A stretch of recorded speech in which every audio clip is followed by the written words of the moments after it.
things too. Let's debate. Do you think this looks better than the Subaru? Oh yeah, totally. Yeah. And so I love that. Probably just about to creep into 30s, I think. So I was just like being a little baby boy still. So I was just, I'm a little baby. Yeah. You still are. You still are, baby. Yeah. Now we are digital, but yeah. We're digital babies. Yeah. Look at the steering wheel. It's like a Momo based steering wheel for a manufacturer. So look, we have these legacy things. We have Recaro seats. We have Momo steering wheel. We have BBS wheels. We have Brembo brakes. I mean, it's an OEM that really capitalized on understanding the culture of racing. People sometimes get mad and go, what the fuck is happening with that Evo or whatever, 4GT, or what the hell are you doing? But if you somehow, hopefully, you see this video, you understand the process and you will say, all right, this guy is just having fun, right? Okay, cool. Yeah, you get context. Context is everything with art, because without context, it's just kind of like, what is this? Yeah, so definitely, yeah, it's definitely a thing. Man, so please tell me why you always been, into this time attack thing.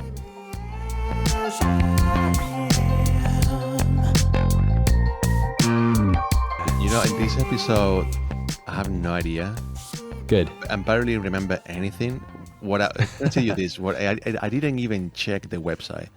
So I wanted to go in this podcast totally blank and see what you're gonna show me.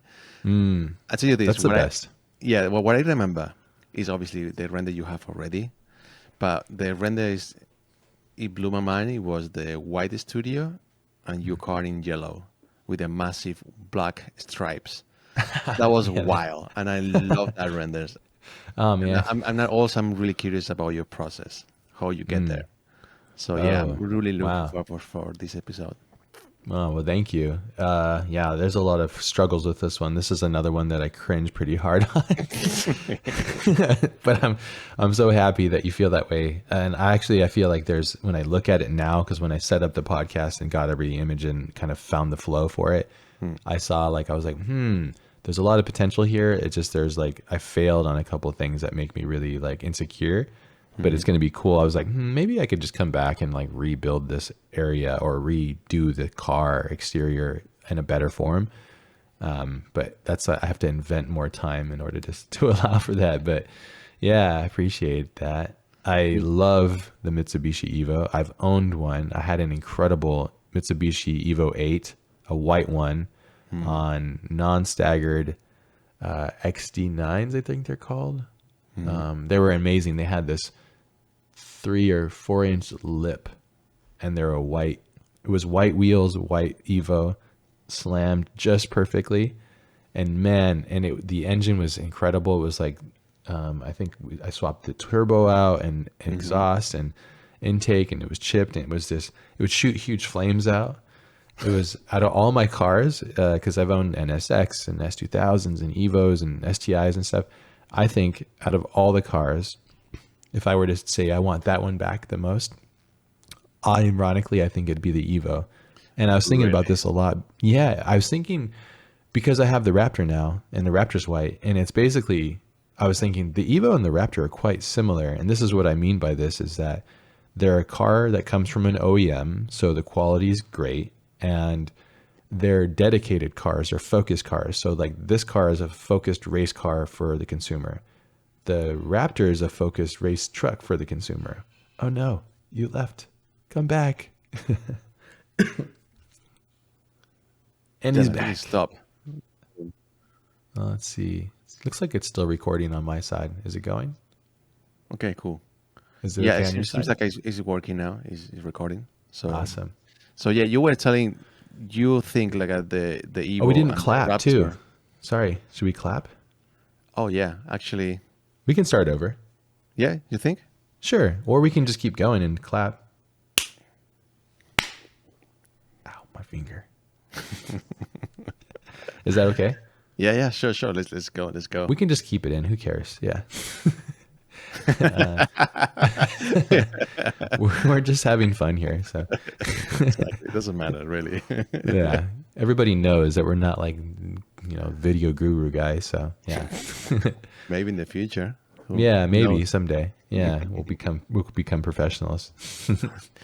But I think that Yeah, go for it. Sorry, go Oh. for it. Go for it. You were saying something. Well, I realized when I was studying this car and going back to it, I realized that there's a trend in the cars that I love that I've owned, and they come from an OEM. Obviously, they're somewhat obtainable, and you get a lot of car for the money you pay for it, and they're focused from this. They're focused from the intention of design. So the Evo is this wonderful legacy car that comes from Mitsubishi's rally era of racing, and if you're familiar with Mitsubishi cars, they did some really interesting cars, and then they did a lot of just like contemporary, modern, like just, vanilla cars and cars that were kind of like completely forgettable. But the Evo is like this weird thing in that brand that is so awesome. It's truly an awesome car. I love it so much. I love that the engine setup similar to like a Honda, so it's easy to work on because it's top mounted. You get this kind of like 4-cylinder. It's easy to work on. Everything is around. You can kind of get two things if you need to. Unlike a Subaru STI, which is like a Porsche, which is like the engine's down by the frame and you can't get around it, and everything's on top of it like a big nest, and it's just a mess to work on. And I'm the only reason I'm comparing those two because oftentimes the STI and the Evo are kind of somewhat comparable, and I think that that's in a lot of ways on paper they are, but I've owned both. They're completely different. But the Evo is to this day the Evo 8, Evo 9, the GSR, I guess the MR. Those are some of the best cars you can just buy and modify and just have the most incredible fun time. The all-wheel drive system is incredible. And That's interesting, man. Because all right, so you had the NSX, you have the Evo 8, and you have STI, yeah, the Subaru, yeah, and all these three you pick out all the S2000. time. You pick out all the time the Evo 8 all day long. I think so. Yeah. Out of all the cars that I had in the past, I think the Evo 100%. I miss that car so much. I really want one now, but they're quite expensive. Like the value has gone up on them because people realize that car doesn't exist anymore and it's a special car. And then all of them are modified, or almost all of them. So they're modified by somebody that's like, I don't know what they did. And is their work bad? And you could buy something that just becomes a bombshell. You just explodes on you. It's really hard to tell. But yeah, I really want one. And also in California, they're really strict on modifying, which you get one of these cars, you want to modify it. You want to do things. You want to swap the turbo out. You want to do bigger injectors. You want to do, swap the compression a little bit just to kind of increase power and everything. So, and in the moment you do that in California, it's illegal. So it's a real problem here. Yeah. Interesting, man. So when this car, the Evo 8 or the actual Mitsubishi Evo, came into your radar and say, hey, you know what, this car is really cool.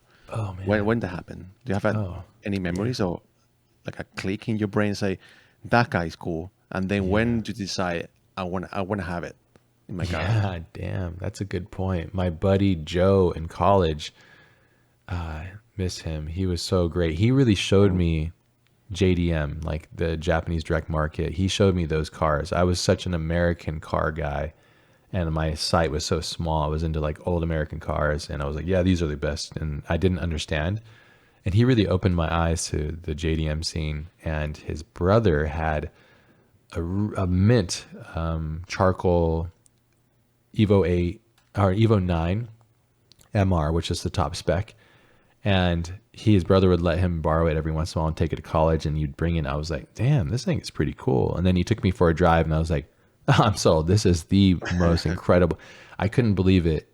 There was that memory, and then there was Jeremy Clarkson racing a Lamborghini on Top Gear and handing the Lamborghini its ass with the Evo. And I just thought to myself, this car is now becoming like God tier desire. I want it so badly. And I just saved up, and the right one came on, like on us, like a selling thing, and then I picked it up, and it was in good shape, but it wasn't in great shape. And I ended up just cleaning it and maintaining it, getting everything fixed. And it was just like, it became this baby.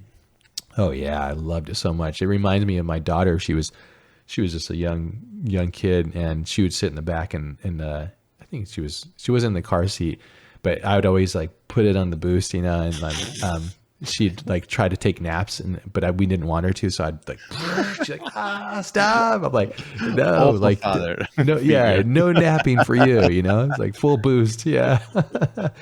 This incredible memories in that car. It was truly, but she loved it though. She loved like because it also had like an external wastegate, so just like, just like exploding of sounds everywhere, and it was just, yeah, God, I truly, I get obsessed with a car, and then I really want it, and then the reality kicks in. It's like, you have to be impulsive with cars, and this is a car like I was looking on Bring a Trailer and like checking the ads, and I was like, fuck, they're really expensive now. Like, I got mine for like I think probably 50? 18,000 or something, maybe 16,000, and now they're like a good clean one's like 30,000. I'm like, that's too much money, yeah, for this car, but maybe not, yeah, yeah, I mean, you can still have this car and having super normal, right? Without any massive modification. It could be a daily basic drive and super Yeah. chill, pretty normal, right? yeah. But I know what it could do, and that would really bother me. Because I'm like, it could brake better, it could have better traction, it could look better, it could have the a stance to it nicely and stuff too. These cars, and there's such a great aftermarket support for them as well. So it's just it's easily one of my all-time favorite Japanese domestic cars. They're I mean, just for me, when I get in this kind of in my radar, it was because video games. I was playing, I think, one of those rally car video games, and this was basically the opposite. What I always love is the Subaru STI. yeah, WR2 or something like that. It's a World Rally Championship car. And yeah, I love the Subaru so much. yeah. This car never hits me, man. I have to be honest here. It never came to, oh wow, it's impressive. Like no, it's just a Japanese car. Just does a Mitsubishi. That's cool. Oh wow, But it never came never hit me really hard, this car. I think maybe with the Marlboro rally version with the Makinen, I think was the driver. yeah, that was That was awesome. kind of a super icon car on the Mitsubishi. I think it was the Evo 7 or Evo 6, I think. Yeah, the older ones, And yeah. then, yeah. That was really cool because the livery and the history and the world record and Yeah, all the Magnum. rally championship. But I mean, obviously, all the rally car is super cool. All of them, they looks fucking awesome. Yeah, they're so cool. Yeah, they are. But this car, I have to be honest, never clicked to me. I love that. Well, I mean, that's why you did the Subaru, and I guess Yeah, I yeah. love them both. Honestly, I have a lot of love for them both. But if I pick the two, I'd easily pick the Evo for so many reasons. Because it just, in my opinion, it's a superior car in a lot of ways. But I know there are a lot of Subaru guys who can get angry about that. Subaru guys are very precious. I bet I was one. I understand it, and you try to validate why your car is the way it is. But yeah, the Evo is like hands down like. It can handle boost better. I think its all-wheel drive system is superior at the time. There's All just right, a lot of let's- things too. Let's debate. Do you think this looks better than the Subaru? Oh yeah, totally. Yeah. And so I love that. And I mean, well, I think the Subaru Hawkeye is the best looking STI, which is the one you did.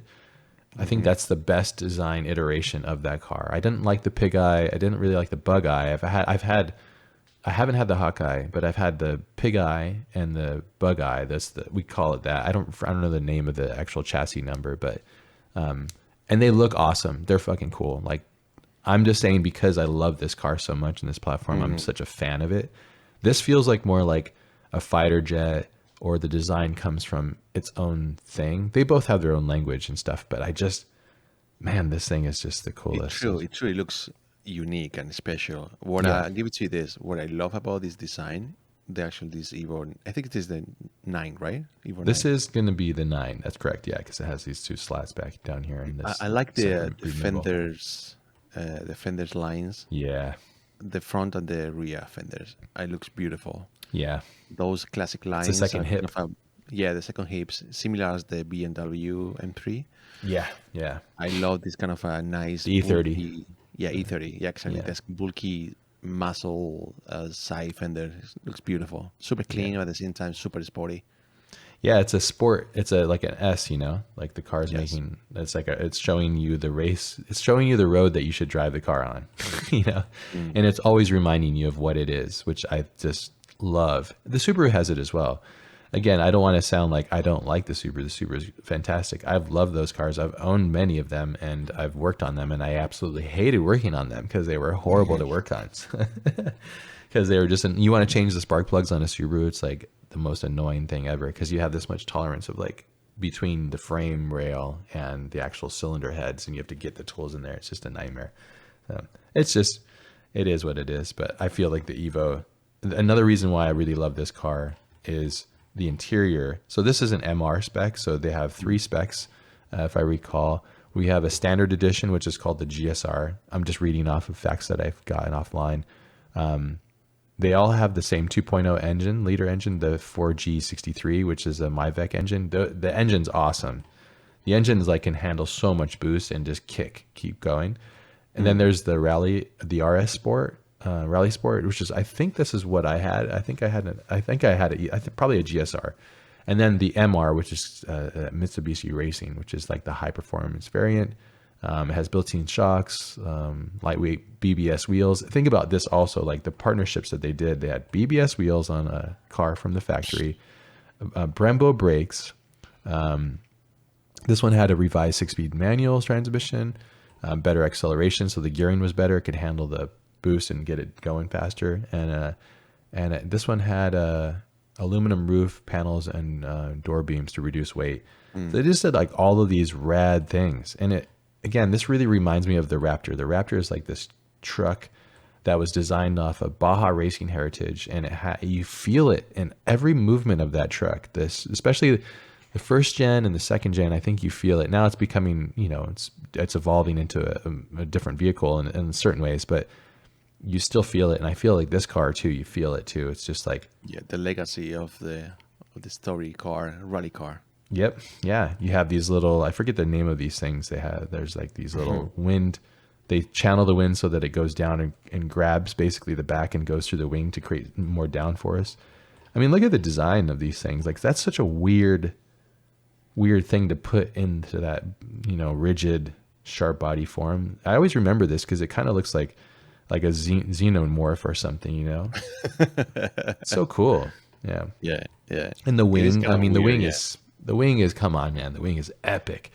I love the wing, and I took the wing off of my car for a while, and I was like, I just liked it clean, and it looks so cool. It kind of looked like a stock Lancer, like normal car, but I wish I had pictures of it. I had Works XD9s on it, 18 by 10s all around, non-staggered. So it was just like, it fucking looked like a awesome toy. But you were more leaning to the sleeper vibe, like a normal utilitarian car, right? No, I wasn't asleep. I mean, I guess it was, but the wheels and the stance, you knew that it was something special because it had 10-inch wheels around, like no staggered. So there was 18 by 10s, I believe it was. Let me see if I can grab a picture. Work XD9, 18 by 10 Evo. I'm sure somebody's got this set up on a car, and I could show you. Yeah, because I love it. So cool. Let's see if I can grab it. I should have grabbed this. Yeah, so this car, let me bring this on here. See if it shows me. So this car has the same wheel setup. I didn't go this low, though. This guy's really low. I don't have a better picture. With a really deep dish on the super rim. Dish. Yeah, I didn't slam it this much, though. So it was like, it was a little bit obviously higher than that, but the Work XD9s are just awesome, super cool wheels. So yeah, this guy's like super stanced out. But yeah, it was like this, but it was all white too. It was awesome. That was one of my favorite cars. Yeah, I get so many fond memories of just ripping super hard in that thing through the canyons and stuff. So how old are you when you had that car? I'm trying to think. My daughter was 30, 31. Yeah, I was probably just about to creep into 30s, I think. So I was just like being a little baby boy still. So I was just I'm a little baby. Yeah. You still are, baby. Yeah. Now we are digital, but yeah. We're digital babies. Yeah. Look at the steering wheel. It's like a Momo based steering wheel for a manufacturer. So look, we have these legacy things. We have Recaro seats. We have Momo steering wheel. We have BBS wheels. We have Brembo brakes. I mean, it's an OEM that really capitalized on understanding the culture of racing and realized that they could do better with partnerships. And I just love that so much because the car is so much better for it, because you have these specialists like, we're Momo, we make the best steering wheel of this era and this thing, you know, like that's arguable, but when they're using it to put into race cars, why not use that same partnership and put it into an OEM? And the whole car is covered in it. And I love like how simple and boring the interior is, because it doesn't matter, you know, none of this matters. Like people are like, I need a flat screen. And no, dude, not in a driver's car. You need none of this stuff. I love that also like the tachometer is right in the center, and it's just right there. It tells you always where exactly, and it's positioned in the perfect way. See, it's angled, so it gives you exactly where you need to be shifting. It tells you right in the center. When it really matters to drive fast.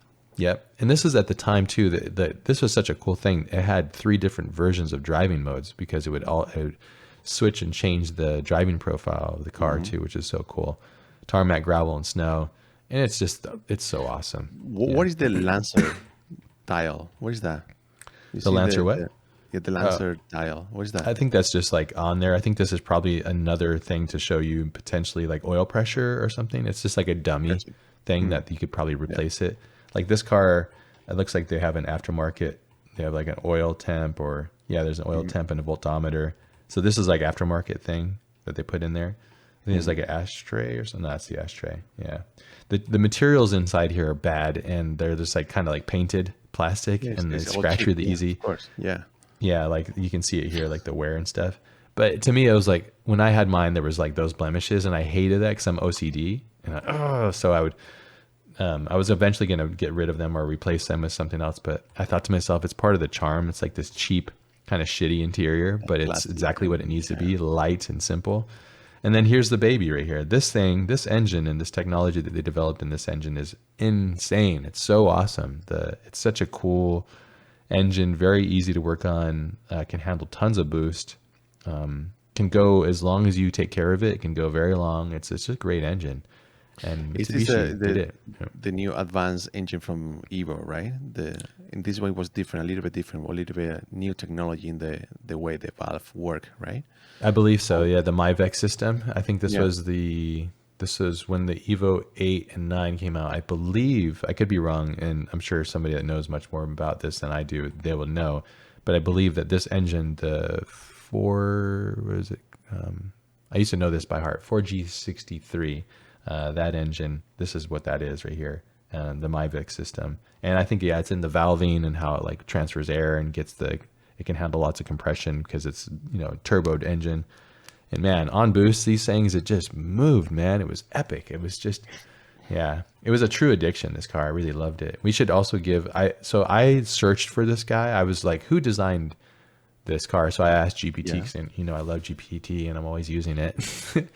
And it told me I couldn't find him because apparently this name is another designer that made Dragon Ball, or he made a bunch of anime. So I was like, I got lost. But based on GPT, it says Kazuhiko, aka Hiro Hirano. So Kazuhiko Hirano, Japanese designer, designed the Evo, and we got to give him love and the whole Mitsubishi family and the people for making this, because to this day, it's the best car I think that brand has made, in my opinion. All the love to him. Shout out to him. Yeah. And it's an amazing car. It's beautiful. I cannot deny that. It's not for me. It's not my type of car, but I cannot deny it's super iconic. And the good thing is, like, having a legacy already, you can tell from miles away that's a Lancer. That's an Evo, Yeah. They're rare to see too. I don't know if have you seen one in person? No, never. Yeah, they're rare. Had a chance. Yeah, the Subaru, we have plenty here in Spain. But the Evo is rare to see, the Evo. Yeah, it's a cool car, man. Yeah, I think that they're much rare. I'll have to look into the numbers, how many were made. But I rarely see them. And I mean, I live in car culture where there's a lot of these kind of cars, and I don't really see many of them, especially in black too. Black is kind of a rare color. They made quite a few white ones, and they made like yellow. The silver, right? The classic silver. There's the silver, there's a dark silver, there's a black one, there's a white one. They made a yellow one. I think there was a red one, there was a blue one. Yeah, they had quite a range of colors, but To me, such a the, rad the color. classic combo will be red with white rims. That could be the perfect Yeah, Evo for me. that's gonna definitely stand out. I would want a silver one or to hide away from the cops because I'd be doing very horrible things in it. Nasty. Yeah. Yeah. Why you decide to drop it? Why did I decide to sell it? Yeah. Why? I can't You get you get remember. you get bored of it, or No, too no. expensive to maintain? I think I was on the brink of probably 30s, and I was like, okay, I need to stop with these like baby race car things, you know. So I need to. And I think what I did is I sold it, and I got a BMW 5 Series and E60 Series, and then I ended up putting on KWV3s and slamming it, and I ruined that too. Yeah. So I did a lot of ruining of cars, multiple ruining of cars. But that one, I love that 5 Series. That was a sick one. The E60 Series is fucking Yeah. really, I love those. It was the first time I was like, all right, I'm in like this whole other era of cars. I've never had a luxury feeling car. And it was just, that car was a banger. I would do very unthinkable things in that car too. Yeah, I won't talk about that, but yeah. I mean, you Yeah. can. No, no, I don't want to get in trouble. Yeah, yeah. I love cars. I love driving fast. Is a problem. Yeah, Gotcha now. Yeah. but I want to quickly mention some quick things that I gathered on information about this car that I thought was really cool. So, engine and power. The Evo 9 was powered. So I picked the 9 because that's what I modified for the project. But the 9 and the 8, I love them both. But the 9 is what we're focusing on.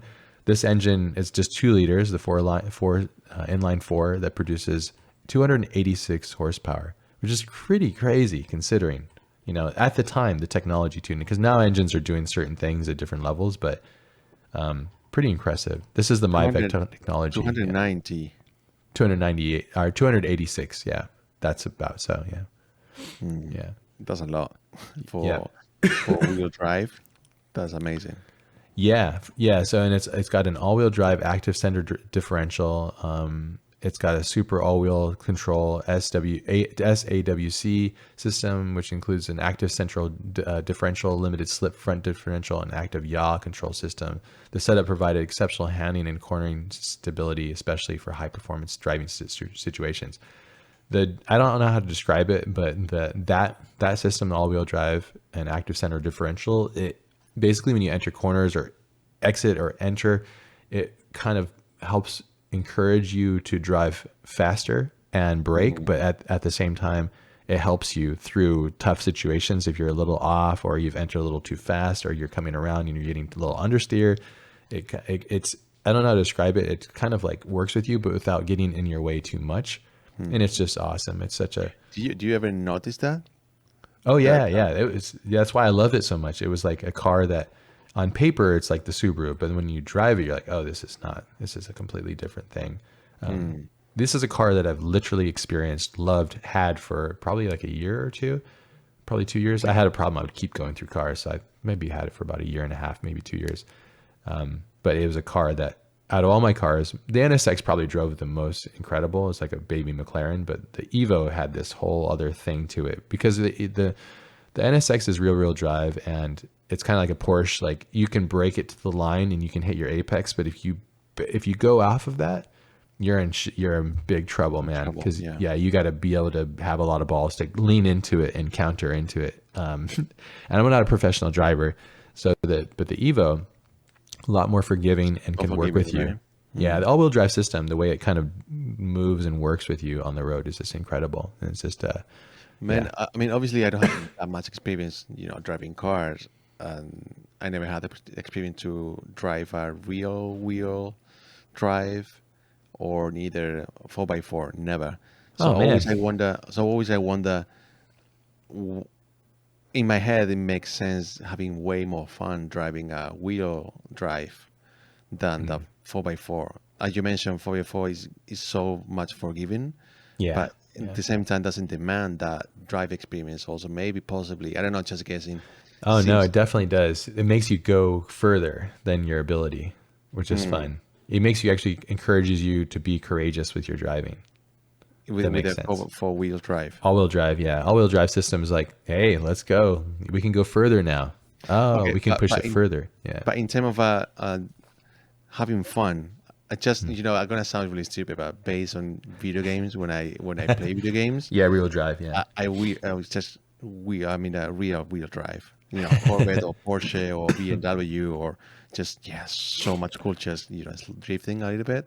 I mean, Yeah. obviously you Front can engine, still rear do wheel it. drive. Yeah. Yeah. I mean, you can still doing drifting with four-wheel drive, but yeah, I don't Oh know. yeah. All wheel drive. I mean, Ken was famous for that. That was his Yeah. thing. All wheel drive burnouts and stuff. And yeah, once you do all wheel drive and you understand how it works, it's like you can't. It's like So, in my opinion, it's superior. But is it faster or better? No, it's just to the driver and what the driver likes. If a driver likes to have the power in the rear and be able to control it in the front and have the engine in the front, it's just all a different thing. Once I drove this, I was like, I get it. It makes sense totally. I love it so much. But you have to learn with it too. And everybody has a different driving experience or a thing that they like out of driving. A car that understeers, a car that oversteers, a car that plays with you, car that brakes on the limits of something that is really hard to handle, but you like that. A lot of Porsche guys love that kind of like weird energy that the Porsche gives you, which is like it brakes on the line and you have to like really know what you're doing. So you have to have a mature approach to driving. Whereas the Evo, I think you can get in and it encourages you to drive past your limit and it keeps going. And I love that. Yeah. Yeah. Give you the security, you can do it.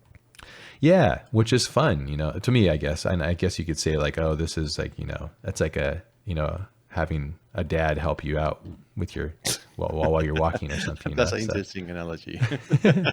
I have my car dad, walking me around. So. Okay, well, so. All right. Tell me why Time Attack? Because again, in this episode, it's going to happen a lot. Like, I'm not really into things. Like, I'm kind of a squarey mindset. And I've never been understanding or even attract to Time Attack car.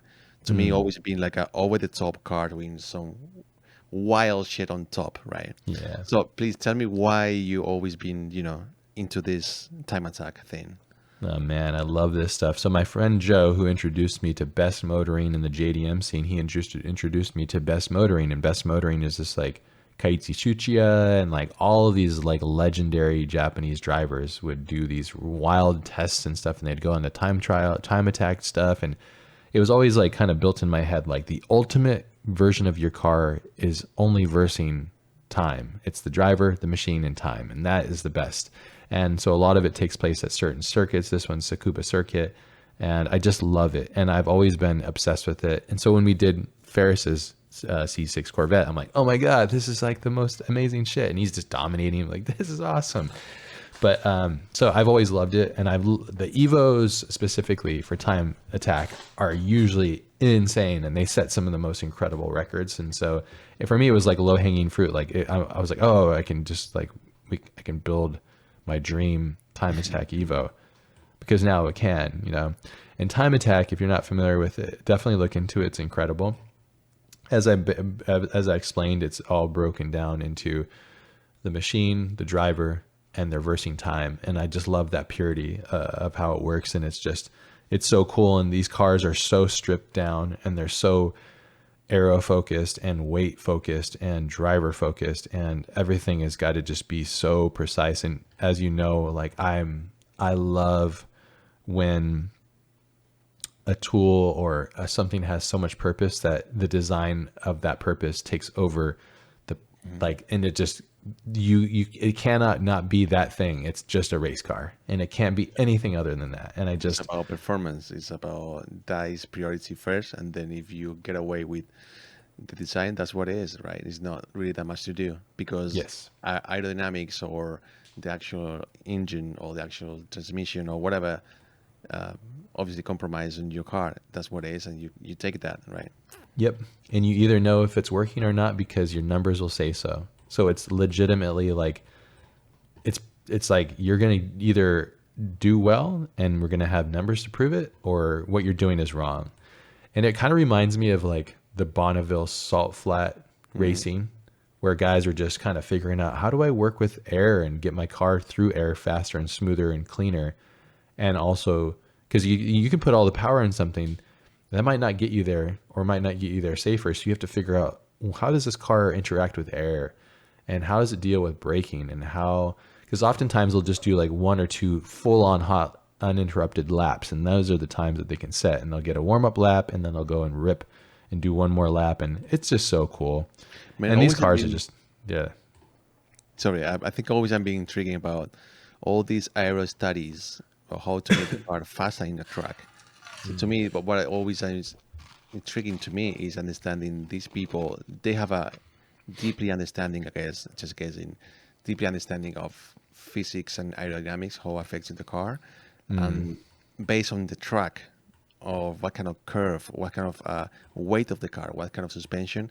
Because to me, is that everything is connected. It's not just a massive carbon fiber aero. They need to calculate somehow how it's going to affect that car with that transmission, with that wheel train, what the engine weight on that track. That to me is insane. You know, it's not just let's put a massive rear wing and see what happens, right? I think that a lot of these guys, this is why I like it too, is I love the imagination. Because I don't think a lot of these guys, especially in the beginning, they didn't have CFDs or they could calculate the aerodynamics. They were just going off of feel and what made sense and felt right.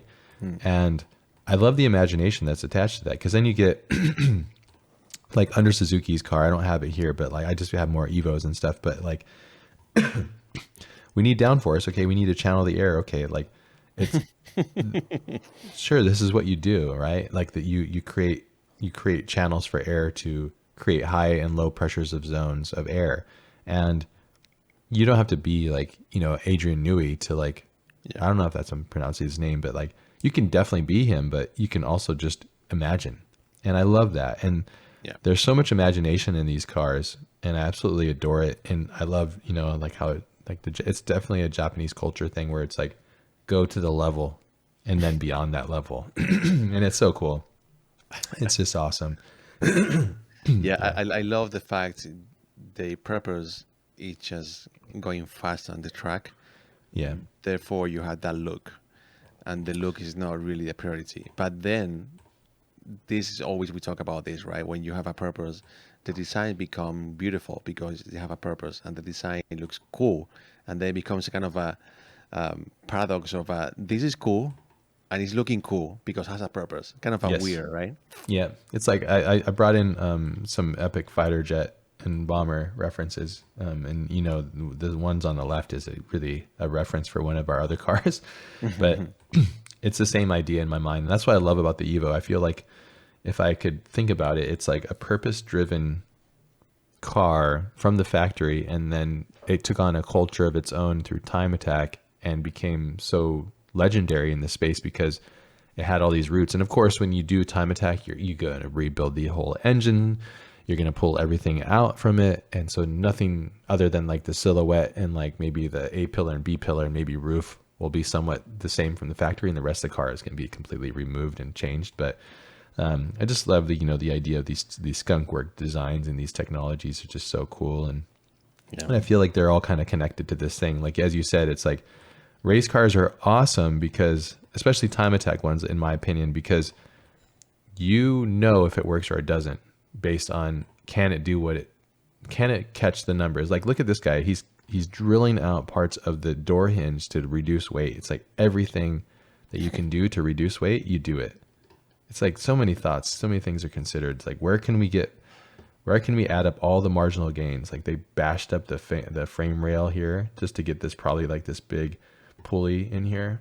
It's so fun, so cool. Damn. Yeah, it's like brake ducts and channeling air and getting everything where it needs to be. Look at these like big things holding on to the lower piece. Like all the air comes in here and gets shifted out there, and it's like so cool. And a lot of this, I have to say, it has to be that they're not doing CFD on a lot of these things. I can't imagine. Maybe here they're getting there, but they might be using. Oh, I watched the Super GT race, and like I watched the GT3 race. I saw that the Audi car was using this. Let me try this. What does that do? Does that unsettle the rear? Does it create different pressure zones and stuff? So I just love it. It's so cool, and it really does remind me of like the Bonneville Salt Flat Imagination cars. Like, they're just purpose built, wild, crazy machines. And so that was the idea. I was like, Time Attack Evo, yeah. and I pitched that to you, and I think you were quite keen on it as well. And Yeah, I think it's all about introducing in the right way, right? And yeah, I was aware about the time attack category, but I never been interested about that. I just always found it kind of wacky, right? Just a massive thing because the sake of doing massive everything, splitter and wing. But as soon as I yeah, start to read about it and watching videos talking about all the what you do to improve the lap time, it's impressive. I mean, it's something to admire. All these people chasing that goal to go faster in the track, yeah, and not all of them they have the success, and that's have a reason and story behind in every single car, and that's beautiful. It's great to see. Always I'm being really respectful. Never been my thing. Time attack, but as soon I start to get my head around about this category, I was like, yeah, this is really cool, man. And obviously, our collaboration with Ferraz in the Corvette, yeah. super cool. Took it to the next level. Well, I love that. I love that you're open to new things, and like, I'm get really passionate about stuff, and I have all these ideas, and you're usually like, oh, okay, yeah, and I'm like, oh, check this out and see this, and it's also it engages me to get excited because I get to show you something that I love, and I love that's one of my things. I love sharing music, I love sharing food, I love sharing art. It's like it's a part of the process that I love to. Because like I was introduced to this through people that were passionate about it, and I need to continue and pass that along. And that's what we're doing here with the YouTube channel too. And it's so cool to see the interaction that we're seeing with you all watching this, that there's a lot of passion and a lot of love for what it is. And it's cool. It's just really cool. Yeah, that's true, man. Because I think we are doing something quite cool here, which is showing exposing our interest in the super honest way. Yeah. And something like that is not easy to see when we drop a render. No. Yeah. Because people sometimes get mad and go, what the fuck is happening with that Evo or whatever Ford GT? What the hell are you doing? But if you somehow, hopefully, you see this video, you understand the process, and you will see, all right, this guy is just having fun, right? Okay, cool. Yeah, you get context. Context is everything with art, because without context, it's just kind of like, what is this? Yeah, so definitely, yeah, it's definitely a thing. Man, I remember. Go for it. Sorry. No, go ahead. I just seeing all these whips you have here with the version. The intention already, I can tell. I never seen this before. Well, Oh, no? At least I don't remember. Yeah. This. Yeah. When we do this stuff, like I like to simply block things out, and this is like something that I like to do, and it's probably most people do this as well. Is I like to go, well, how am I going to challenge? Like, how can I quickly and cheaply see where I want things to go? So I knew that I wanted to create lots of tire viewing. I wanted to, the first thing is you take the chassis, you match it to exactly the spec size that's on like the car. I go to Wikipedia and I say, what's the base spec? Height, width, and everything. Because when you get models online, you don't know.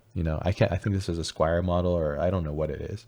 And so when I got it, I matched that, and then the first thing I do is put the wheels exactly where I want them, and then I built a car around that. And so when I did this, I was like, because I love just seeing into things, I was like, okay, I want to see in there. I also want to all the wheels. Yes, exactly. So all the wheels, and also like the Evo has this like beautiful line, and I want to capture that, and I want to create the hip line.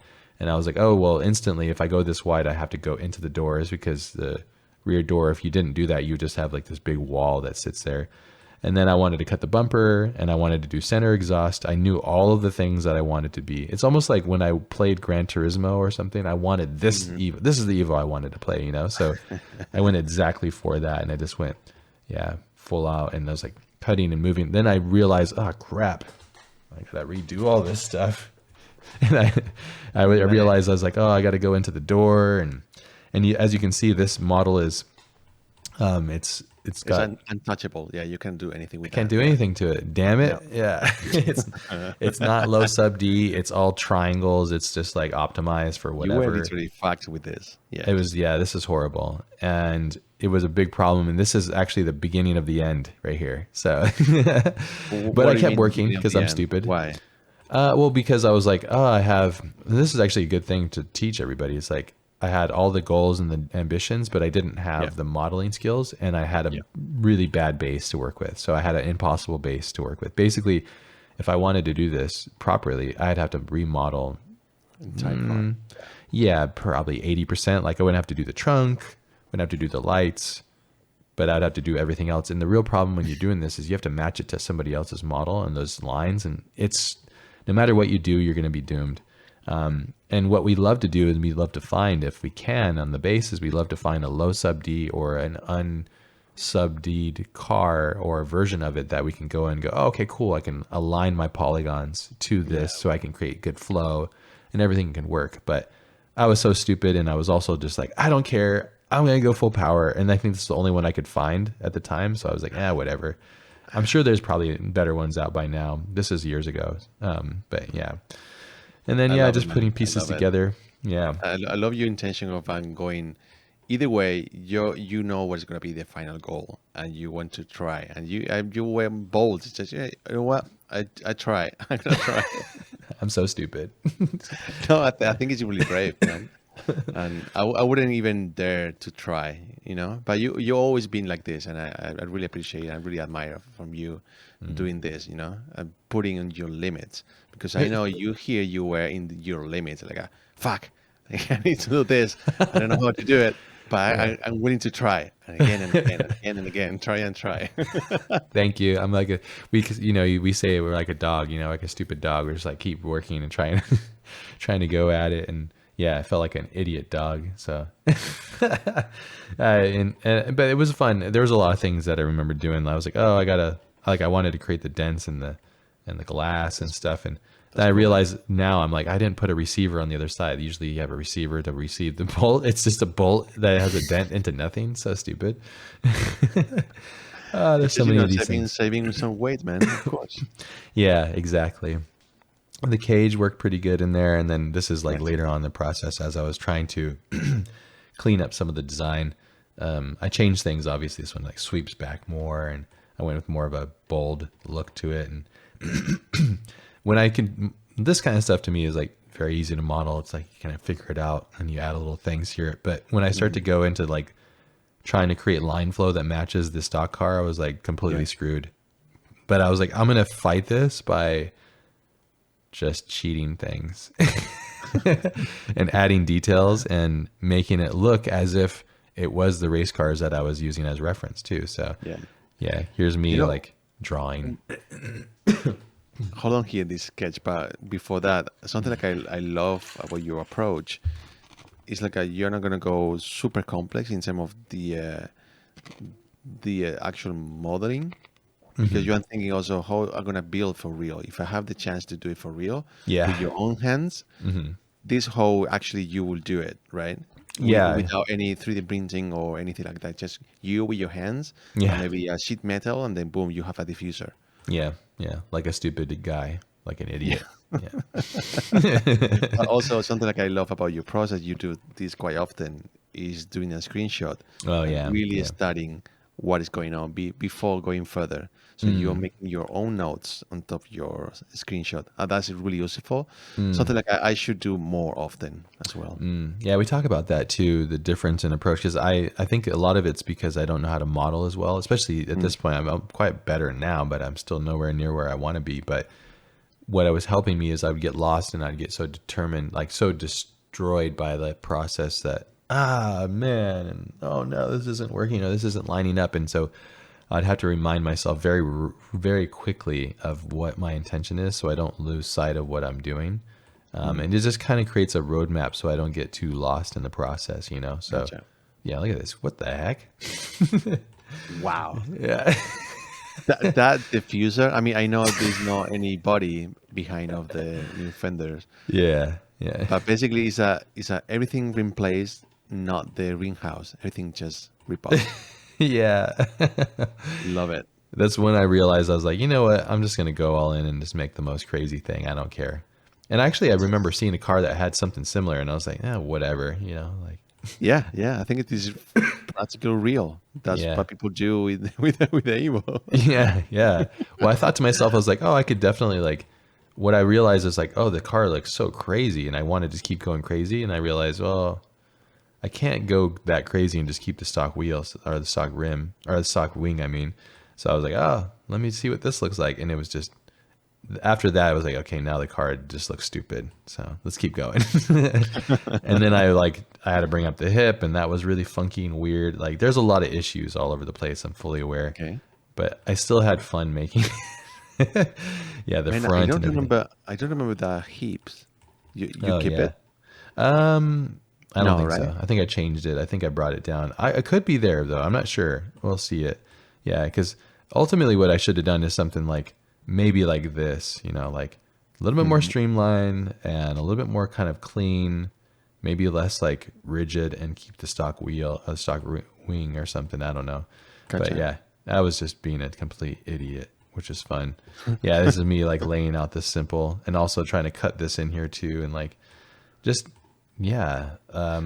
Show me again that. Sorry if I bother No, you please. about show me stuff. Yeah. This is really cool because now knowing your knowledge of polymodel and doing this is great. It's a nice improvement in your mindset. That doesn't mean this is wrong, but I can Yeah. see your struggle of understanding this makes sense for polymodel. Yeah. Yeah.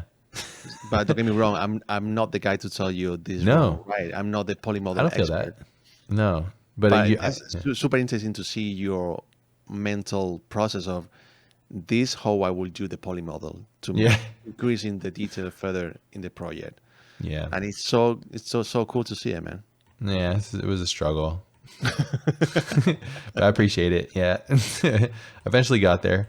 It was just like a lot of like, crap. And that was like, if I had to do it again, I would probably try to find a better base to work from and then slowly massage the base out from here. So rather than suffering through the process. Yeah, I feel you, man, because I can tell from that model you can do anything. Basically, you can keep the greenhouse, the actual roof, and then anything else you have to be remodeled from Yeah. scratch.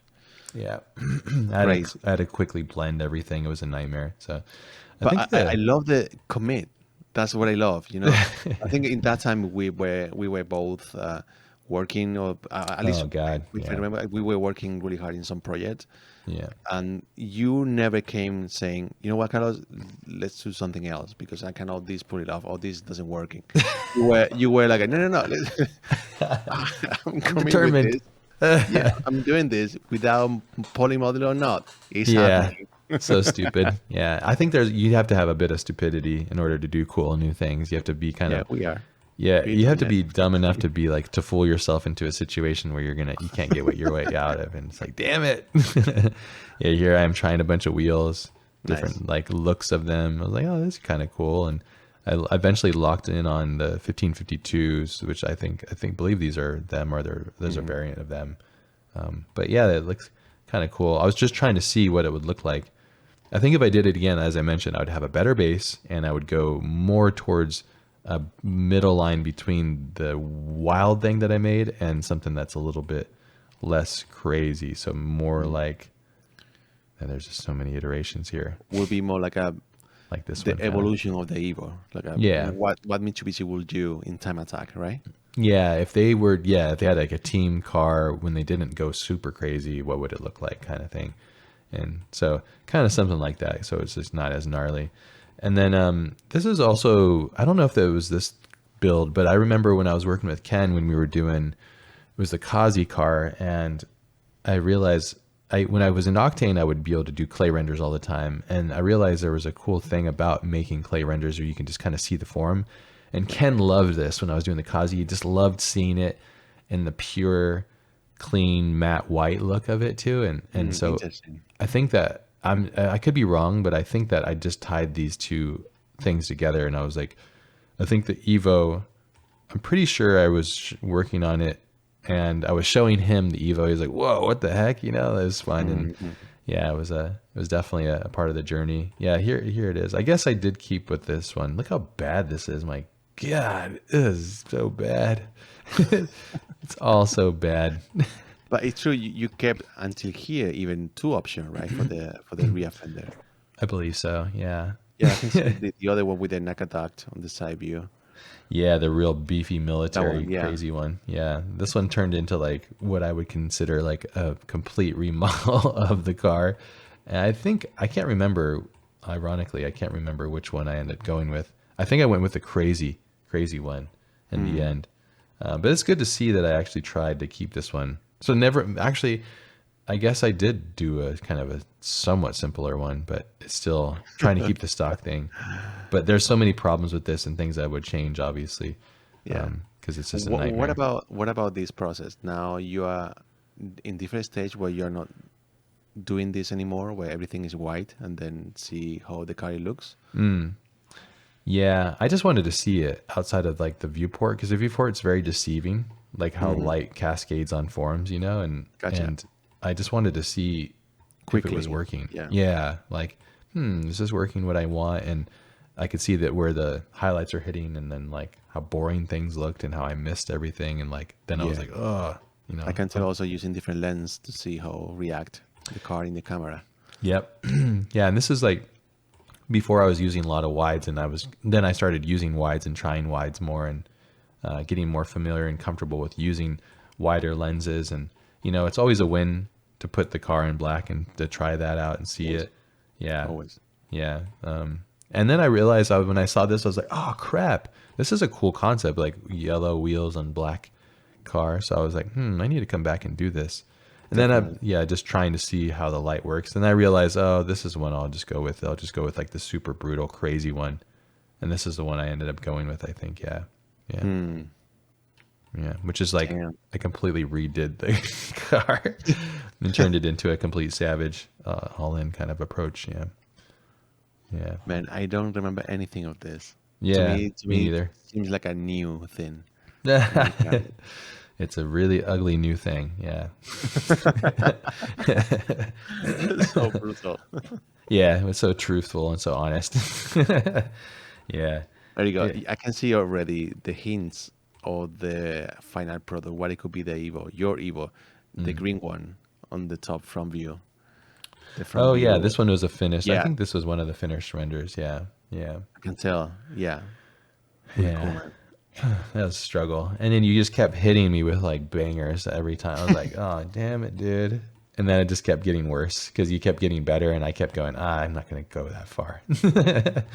Yeah. Because I think the Subaru, you ended up just like, I can't wait for that episode because I love that build that you did. And it's so beautiful. And yeah, I was like, okay, you win. No, but Please stop. you know what?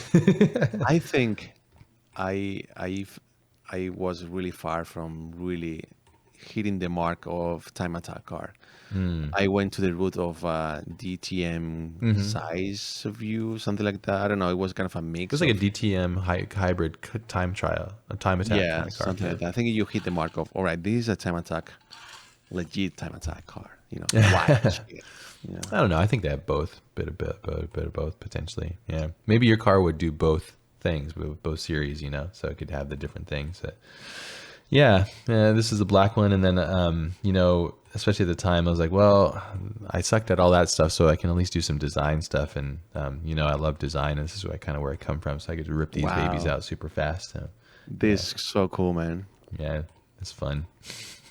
This is like some of the early identities for haste Ooh, protocol I love stuff. those, man. Show me again. Show me again. These evil, the invert evolution. That's really cool. This Nice. machine is designed to destroy time. So fun. Time sensitive, yeah. Global victory. Yeah, all of these like little sayings that go inside of the sport itself, which is really fun. And just creating little whips of information and things. So the goal was like, okay, cool. Now I can take all of this and cover the car so I can hide some of my bad modeling. Yeah. Really clever, man. Really clever. Gotta cheat, I gotta figure it out. It This is works at the out. time when you were just absolutely hammering me with like the most incredible renders, and I was like, you son of a bitch. That's it. Yeah. Yeah. Yeah. Yeah, because that time we didn't share any shader, right? You were working in Cinema 4D. I was working in 3D Max, Yeah. or we already were working both in Cinema 4D. I don't I remember. think Yeah. I think it was just on the way of becoming porting over between the two of us, like porting things together. Yeah, we No, wait, were, wait. Yeah, I think we did. We did. We we because we we did were already the working some for the yeah. yeah, we did the barn, Yeah. all that stuff combined too. That would really Man, helped. this is really cool. I It, love the diffuser where you play with those stripes. That's super cool.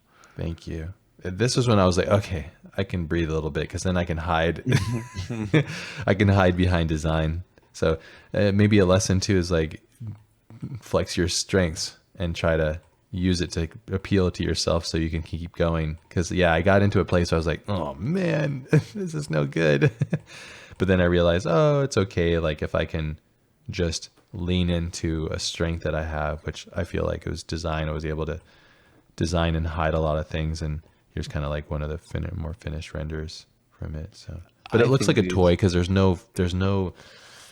no details that really need to make themselves seen here. There's no scale. It's like there's a lot of problems. Yeah.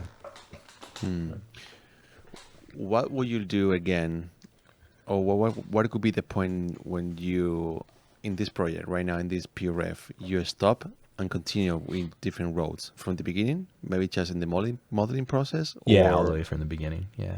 Yeah. I would probably like nowadays we draw and we draw the lines and get it all there. I'd probably do reference, draw side profile, do front 3/4, rear 3/4, draw them, and then lay splines and then really get a good sense of it. And then I would have a good base model that I could use that I can take a low sub D and extend and build things into the model itself, and then replace certain things, and then just have a really, because on the Evo there's like most cars, they don't like these big flat sheets, so they'll have like a pinch line or a belt line and like extra things, and these all add up. Even the model here is like, it's so bad, like it doesn't even cast shadow, like it's just bad. It's just a bad model, and I'm dumb, so I used the wrong thing, and I paid for it royally with it. Yeah. Yeah, but I hide it. This one actually looks cool. I don't know, it works, that angle and this, all of the details, it like, okay. Yeah. But there's also like there's all kinds of issues, and yeah, just a lot of problems. But yeah, I would have probably gone all the way backwards and like fixed all of those things, because it is it was it's quite a journey. Yeah, It's the painful a one. process, man, and it's great, man. Thank you for opening up and showing us all this. Even Thanks for though you've suffered creating this, yeah. but this is really humbling, man, because I feel you. I've been there too, and and it sucks when you struggle and you try and try and try and it doesn't work. But either way, you keep doing it, and that's to me this the value, because I've been there. That's the lesson. I stopped. You didn't. You keep doing it and Well, keep pushing it. we've had quite a few cars where I've started and stopped though, so I'm guilty of that as well. But it's usually I won't stop if you keep going. If you keep going, I'm like, fuck. Well, I can't just say I'm not going to do this, because then I'm going to ruin your car. So we have to keep going. Yeah. So it's a part of the peer pressure. Yeah. I don't know. I'm thinking about the process of stopping a project when I think when you don't believe it, or you get distracted, or you lose faith or passion about it. I don't think any technical thing drag you down to drop the job. Is that make any sense? In this one, Yeah. I feel like you will stop, not because the idea is bad. It's maybe because you're lacking of all the effort you had to make make it work is Yeah. too big. So he's rather just doing something else a little Yeah. bit in your level of skill for modeling, which is Yeah. a problem. If you start this project with a low subdivision model, I think you will be more comfortable, even more proud of the project. I don't know if that makes sense. Yeah. No, absolutely. Yeah, it's all, how it is. It's all a journey, and we get there eventually. And this was one of those like that I look back on. It probably sounds like I'm going to say that about every car. There, we get closer towards the end, like when we get into like the Cougar and all these other ones, like this is when I'm like, okay, yeah, like it's really looking like I know it needs to be in my mind, and I getting very close to exactly what I want. Like in our the Pantera episode where I had some redemption going back to the car. fix up a lot of things. Like that's the same thing I would like to do with the Evo, but the Evo would be a completely redo. Like I have to find a good model and probably build some of it in plasticity so I can have that really epic precision. It's like CAD precision. Because I want to show this too to everybody, because like this is a part of the process that we really love to do as well. As like, so once we finish a car or get close to finishing a car, we think about, well, what should we put it near? You know, what should the place be? And this was a really fun thing. I learned a lot. I think I modeled this door. Yeah. Yeah. And then you made the ground and all this epic stuff. And it was like, I think we used this as a base that we got off like an asset. We just love the idea of creating this like kind of warehouse that sits out like an old hangar basically. And we love the idea. And I was using the Zero concept as a base to put in here. And I love this. This was so fun. I loved modeling this. And like, I remember going into like ZBrush and creating these minor dents and stuff just to have these like, it's just all of those little CGI things that you would never think of. And we really don't even see them. You can see like all these like crushes and little dents and stuff. I remember bringing it to ZBrush and like, but it makes a difference, you know, and especially with this kind of door where everything is so perfect. Those small details is good, man. It is really, really cool to see it, because I remember it was the first time we both in the same tools. You know, I was already working with Cinema 4D, learning a lot about Corona in Cinema 4D, how to behave the program, how to manage asset. So we planning to build this full CG environment side by side, both of us, you know, combining strength, which is really cool. This is the first time, huh? Yeah, the first time, yeah. Wow. Damn. That's so cool. I didn't even realize that. This is a big turning place for us, I think, because of that, though. Because of when we combine our efforts, this is when things start getting really crazy, I think. We weren't separate islands. We were combining things, and it's just like, now we're ready to rock, go faster, go harder. Yeah. Yeah. Dividing strength. You were focusing the doors, and I was focusing the ground. Yeah. Yeah. Made some epic ground. I'll show some of those. You really capitalized on it, and the renders you did of the Subaru, there's a couple of them in there. I always say this on every video. There's some of my favorites that you've done, and I know you know which ones I'm talking about, and we'll get into that at that episode. But yeah, it was so fun. It was really humbling too, because I was like, this is before I really understood how to push it, and I'm still learning how to push it. But like, truly, I was like, wow, how are you doing that? You know, I think I tried with the aileron, and there was some cheating success there. But then I realized like there's so much layers to it when I saw your renders. And again, it's like a constant process. You know, here's that yellow one. So I did a yellow version. Yeah, I remember. Yes. Yeah, the Evo had a yellow version. It was kind of fun. Like, it was an accident. I put the turbo fans and I turned them on, and I put them into the wheel. I was like, oh, I guess it's kind of cool. And I just left them. Yeah. I was going to do like a crazy colored one. And yeah. It turned out to be pretty fun. I love that crop on the door. Yeah. Yeah. It's just like, look at it's like lacking all information. It just looks like look at this. Like, look at all the gap that's happening. It's just a bad model. There's just so many errors and just so much problems with it. Now I would never tolerate that. It's like, no, this is bad. The rear, it looks cool. It looks like a crazy dump truck or like a big high machinery kind of thing, you know, like a hazards on it, and it's just like doing something, you know.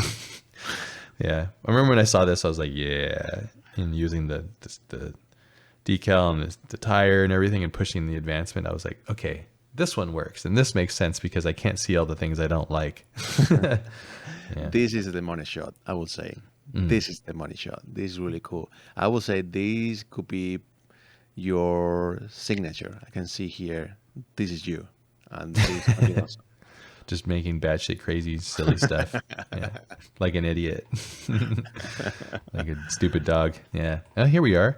Yeah, we're into the world now. Yeah, there you go. Yeah. And you can see, like, as I mentioned, like, it's kind of dumb, but look at how it creates these nice little aberrations in the details. Yeah. It worked. Yeah, I think this was, what I knew is that when we combined, I was like, okay, well, I can't just be like, I'm just gonna sit here and you're gonna make us everything awesome. I was like, no, I need to contribute. It's really important. You know that about me. I need to contribute. Always contribute, because that's how you learn. And I knew that there's certain things that I'm pretty proficient in, and ZBrush I'm okay at, and that kind of idea of making those things. And I already had in my head, and I was like, do you mind if I make the door? I know I can make an awesome door. Let me make the DOS. And you were like, yeah, go for it. And thankfully, it worked out pretty good. And I think the door combined with your incredible floor and the ground and everything, it was just like, it was a nice way to see them both together, and for me to feel that I could add purpose and value to the project for both of us. And yeah. It's simple, but it's important to me. It's like, okay, cool, hitting this. I have to say, you came out with this idea of a hangar. We were searching for reference for a while. We were talking about what it could be our playground to place a car. Not just always in the white studio. Something different, right? And you were thinking about for long already. We were talking also for long about what kind of environment, easy to do, but also clean, but elegant, but at the same time real. So I think this one is our first success full CG environment where we can use over and over. The idea was like that, right? But maybe in my episode we can talk about more in the CG depth about this kind of a compromise on this environment. Wasn't that as easy to manage or work with this? Yeah. Gets heavy quickly. A lot of problems. It was the first time working Corona and Cinema 4D here, so a lot of shit happened. Lots of shit. Lots of like, what the hell moments, and moments of like, why does this not work the way it needs to work, or how is this different? Again, I would say I was so stoked that you were willing to come to Cinema 4D and work inside of this tool and accelerate. And I think it's a proof that if you have the knowledge and you have it in your head the knowledge is not rigid attached to a certain structure, it's just knowledge that you bring, you can apply it to multiple things. And I think that's one of your strong suits, is you're able to kind of take something that is completely different but completely aligned, and you're just like, okay, well, if this works like this here, I can rethink it like this. And I know that I saw you doing that with like the Netflix project. Like every project you can go, well, it's not cars, but it's this, and it's a forest, and it's a guy in the forest, and all these things, and you can apply that knowledge. And I think if anything, it's a keen lesson to anybody that's interested or curious about mastering a tool. It's like the tool is the tool, and it enables you to do the thing, but the knowledge is innately internally you, and you have to figure it out as you go. But you have to be willing to be a student of it all, which is really the trick. So yeah, this is the first time I really was like, bounce and kick and like spotlighting things. And I was like, okay. Like, cause I was seeing you doing it with the aileron, not the aileron, the MS-60. Yeah. And, so I really wanted to play with that. I remember putting out the rocks and like, when you do this, it's just like, all you're doing is obsessing about detail. And there's this, and I have all these like issues because I think I used a cloth modifier, and so the AO is basically the whole thing is AO. Oh yeah, I remember that those days where we tried to make a library for shaders. And we established sort of a AO dirt map, and depending on the model, that scale change, depending on complexity, convex surface, that material behaves differently. So it was a kind of a nightmare to work with those. And you were really persistent to make it work.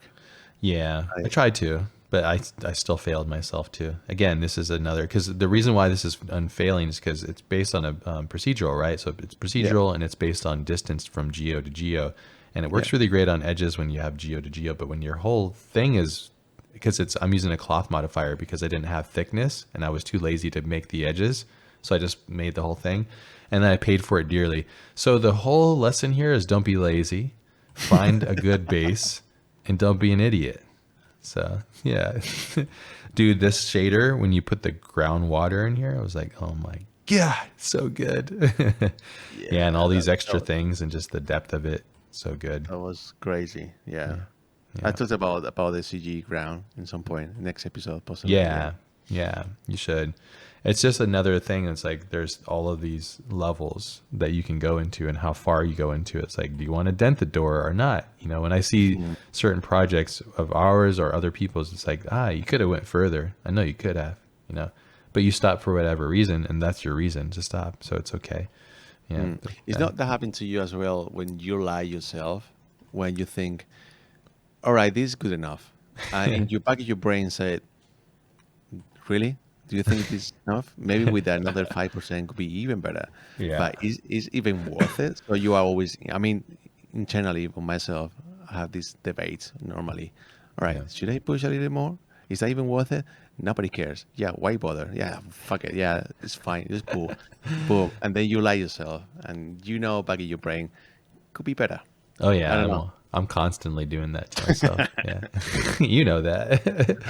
yeah. It's always a struggle. It's just like, you know, you have to finish it and just get it done and be okay with it.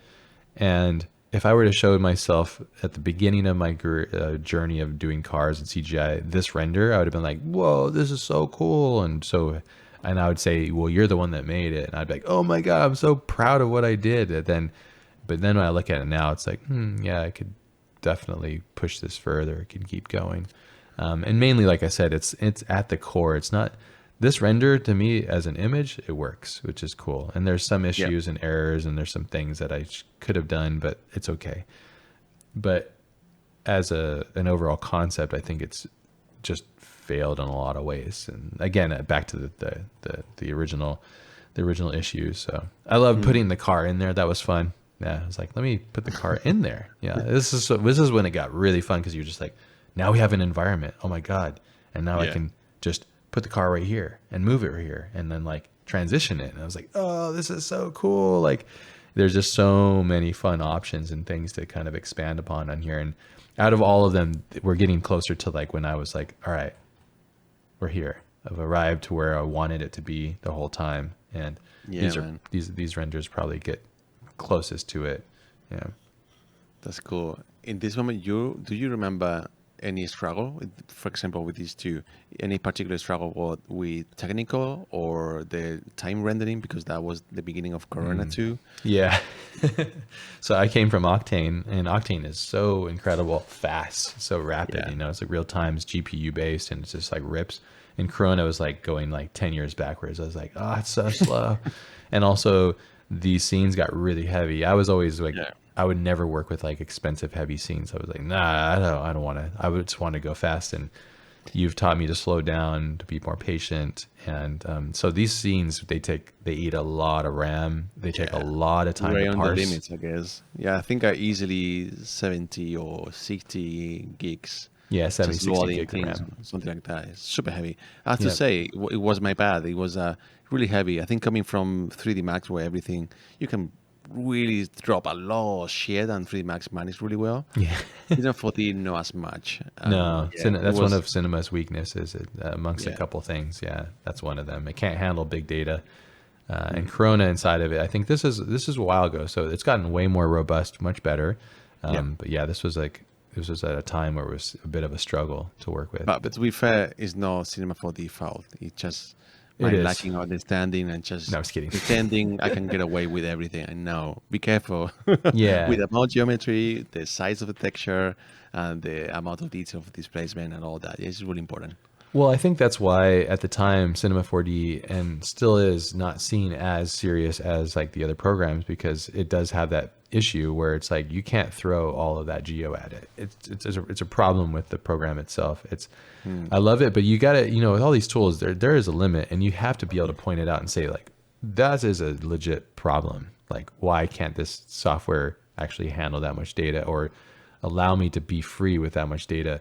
This is just a bottleneck of this program and many programs. And it's something that we're going to see a transition potentially in the future where we're going to be using, I mean, you and I know this is going to be really interesting when you can use AI to basically go like, here's a gray shader, this, and then we can go a little bit further, or like you can circle areas and be like, let's make this a little bit modified. So you can have a lighter file and work with it, but then you can direct the AI and to kind of manufacture the shot that you really want. But we're a little bit ways from that, obviously. But we're also like really interested in this kind of technology because it's literally the future. So yeah. Yeah, man. Yeah, but I think that was probably the only thing. But it was also like us discovering how this all works and making it work. And I'd have to say, like, if I had taken this photo again, or if I showed myself this render 6 years ago or whatever, and said, "Hey, like someday you're going to make this, and this is going to look like," I'd be very excited and happy about that. Of course, man. Yeah, so it's something I have to remember, the presence of mind, you know, because it's easy to get lost in like and being hard on yourself, you know, but you have to be present with like praising yourself for the things that you do if you can do them. And the big thing that I think I learned from this is a big step for us working together, building things together. I can't wait to do the Subaru because there's so many beautiful things in that, and there's so many nuggets. I know you haven't looked at it for a while too, so I can't wait for you to see it again and revisit it. Yeah. And there's just a lot of lessons in this one, and it was a lot of good ones and a lot of hard ones.